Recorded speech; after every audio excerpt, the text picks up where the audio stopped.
দেখেন আসলে আজকে যদি আমি বলি, আজকে আমি কিছু কথা বলবো যেটা আমি কখনো মিডিয়ার সামনে বলি নাই, বলা হয়নি, আসলে বলার প্রয়োজন হয়নি। সেটা হলো ফ্যামিলিগতভাবে যেটাই হয়েছে। সো আমি যখন প্রেগনেন্ট ছিলাম করোনার ভিতরে, এগুলো তো আমি ফেস করেছি, এগুলো আসলে শিল্পীরা কেউ দেখেন নাই। সো যখন শিল্পীদের 2টার সময় ফোন দিলে সে বের হয়ে গিয়েছে, শিল্পীদেরকে এফডিসিতে খাবার বিতরণ করেছে, তারপর হচ্ছে বিভিন্ন জায়গায় শিল্পীদের জন্য ডোনেশন আনতে গিয়েছেন। সো সব সব ব্যাপারে এত বেশি ইনভলভ ছিল, জানেনই তো করোনার সময় তো ওইভাবে মানুষের সাথে দেখাও করাটা মানে পসিবল ছিল না। সো তখন সে করেছে। এরকম হয়েছে যে আমি প্রেগনেন্ট, আমি অনেক অসুস্থ, আমি হাঁটতে পারি না।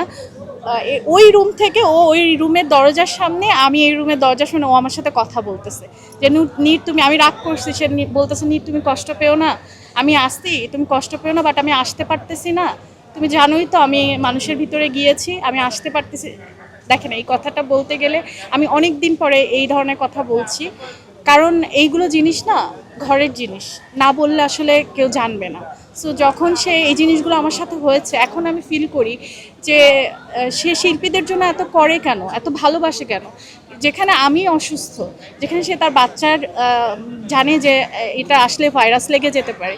সো আমরা কিন্তু 1 মাস এরকম ডিস্টেন্স আলাদা ছিলাম, তখন কিন্তু আমার খুব দরকার ছিল যে হাজব্যান্ড পাশে থাকার। তো সেই সময়টা কিন্তু সে শিল্পীদের পাশে ছিল। আমাদের পরিচয় সিনেমার মাধ্যমে। আর এটা হয়তো আগেও শুনেছেন যে আমাদের পরিচয় ছিল আগে থেকেই, আর আমরা রিলেটিভ।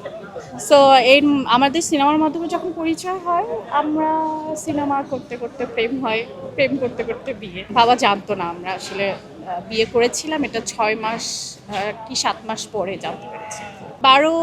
13 বছর, 13 বছর পরে যদি স্ট্রাগলের কথা জিজ্ঞেস করে তাহলে আসলে ওইভাবে বলা যায় না। স্ট্রাগল ছিল কি, বিয়ের পরেও আমরা অনেক 6-7 মাস আমাদের মানে ডিস্টেন্স ছিল, সবাই জানতো যে আমরা কাজ করছি, হিরো হিরোইন পরিচিত এই।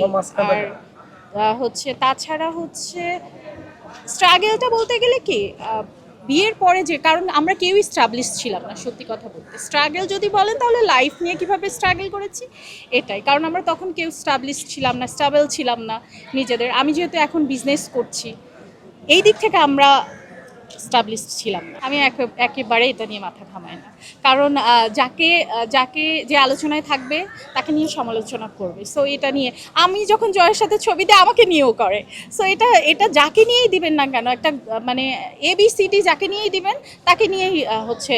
তো আমার হাজব্যান্ডকে সবার সাথে প্রেমে জড়া দেয়, আমার হাজব্যান্ড তো লাভার বয় হয়ে গেছে, আমি তো খুব খুশি।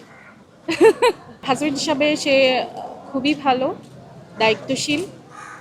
সে, আমি শুধু হাজব্যান্ড হিসাবে বলবো না, সে হচ্ছে একটা অচেনা মানুষ, তার জ্বর এসেছে, চিনে না, তারপরে তাকে জিজ্ঞেস করবে যে আপনার জ্বর আসছে, আপনি ওষুধ খাইছেন কিনা। তো আমি আমার হাজব্যান্ড হিসাবে বলবো যে সে প্রচণ্ড কেয়ারিং, প্রচণ্ড কেয়ারিং, যেটা হাজব্যান্ডের মধ্যে থাকতে হয়। এই জিনিসটা তার আছেন, এবং আমি I am so proud of her. Load shedding কিংবা ঘরের বাইরের তীব্র গরমে ওয়ালটন রিচার্জেবল ফ্যান থাকলে থাকবে শুধু বাতাস আর বাতাস।